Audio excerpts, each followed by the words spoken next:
Assalamualaikum warahmatullahi wabarakatuh. Ashama akkam jirtu hordoftoota channel YouTube Abdul App barnoota alaan barbaachisaa ta'e takka isiniif fidee dhufeen jira.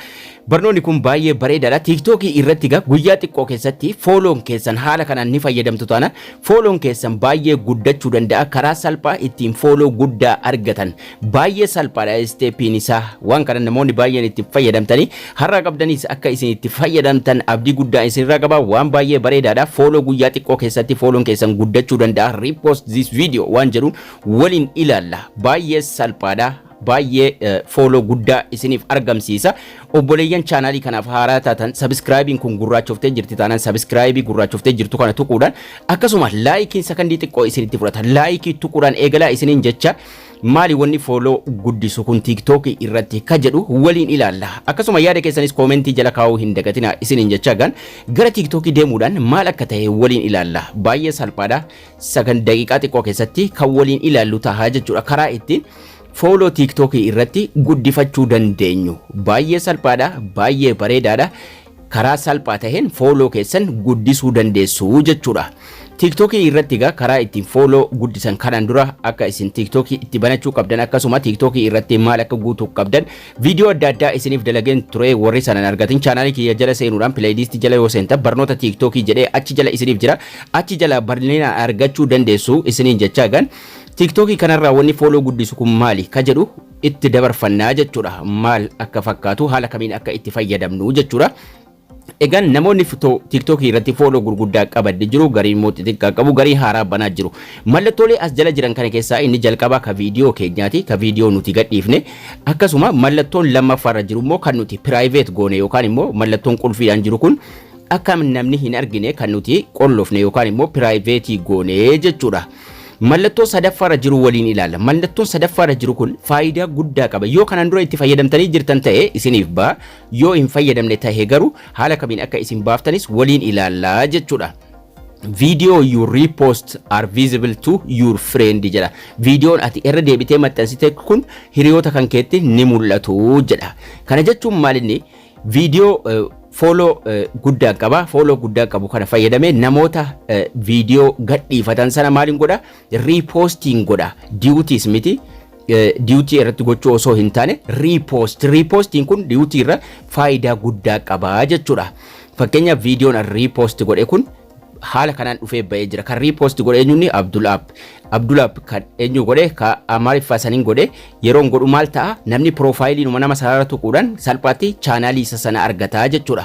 So haala kamiin repost gochuu dandeenya isa jedhus waliin ilaallaa jechuudha. Baay'ee salphaadha.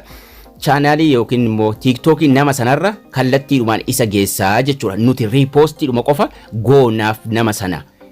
Kanaafuu haala kamiin reposting godhama? Repostii kana haala kamiin goona isa jedhutti darbinaa jechuudha. Repostii kana gochuun baay'ee salphaadha. Steppiin isaa gara hoomii dhumarra deemuudhaan mallattoon isaa kanuma fakkaata kan isin asii argatan. Hoomii irra deemuudhaan hoomii irraa amma viidiyoon kun as jira. Viidiyoon kun kan nama kanaati. Viidiyoo kana repostii gochuu barbaade taanaan maaliin godha?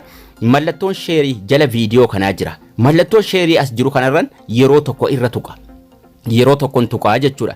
Follow isaa guddisuun barbaade taanaan irra tuqeen sheerii sana tuqeen sheerii sanarraa copy linkii cina repost jedhee jira.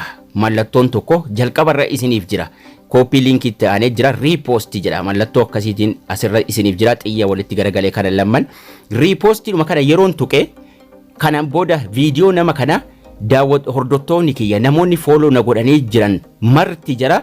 Video kana ni argu jechuudha. Namoota baay'ee biraan gahaa jira. Irraa kaasuu barbaadnaan sheeriidhuma tuqeen guyyaan irraa kaasuu barbaade yoo lammaffaa tuqxan al tokko tuqxanii kaatanii yoo yeroo lammaffaaf tuqxan irraa kahaa jechuudha. Viidiyoon sun eessa jala dhufee gala? Yeroo isin repostii gootan mallattoo xiyyaa kana jala dhufee galaa jechuudha. Ka kanaan dura mallattoo kana hin qabnes waliin ilaalla. Refresh haa godhu gada xaayee yeroon deebisu viidiyoon amma repost godhe sun dhufee as seenaa jechuudha.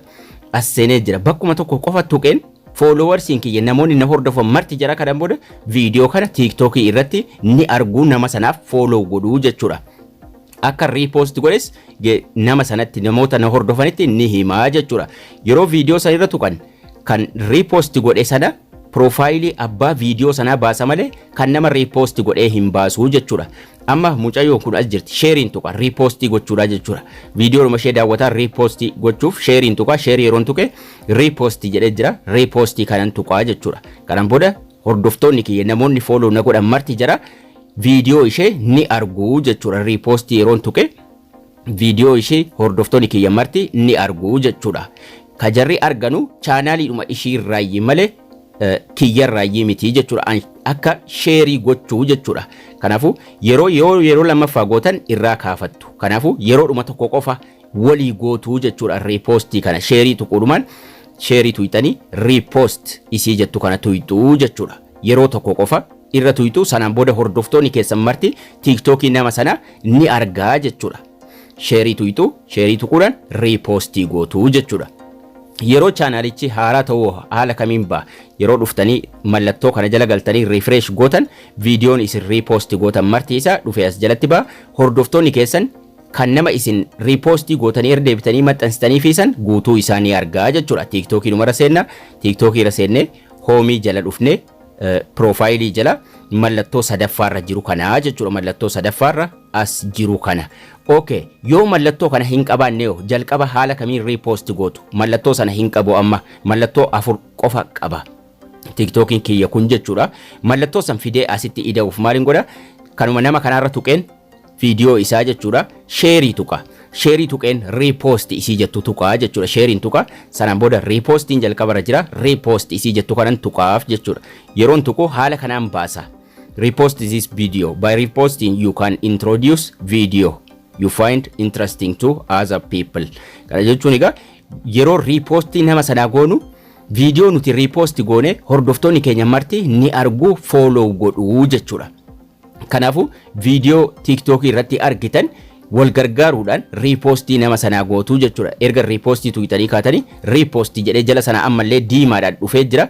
Diimaa jala sana jiru repost ka jedhu sana tuqnaa jechuudha. Yeroo tokko qofa repostii sanarra tuyna. Sanaan booda mallattoon sun achitti ni baha. Viidiyoon kunis deemee repostii jala seenaa jechuudha. Amma repostii godheen jira.